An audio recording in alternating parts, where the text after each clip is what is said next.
বন্ধুরা, তোমরা সবাই কেমন আছো? আশা করি খুব ভালো আছো। আমরাও খুব ভালো আছি। তো গুড আফটারনুন সবাইকে। সকাল থেকে ব্লগটা শুরু করিনি, সকালে খুব ব্যস্ত ছিলাম ওর জন্যে।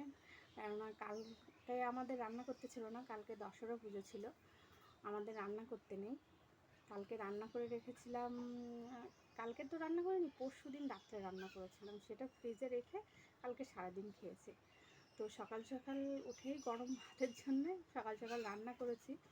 তো চলো কি রান্না করেছি আগে তোমাদের দেখাই, তারপরে বাদবাকি কথা বলছি।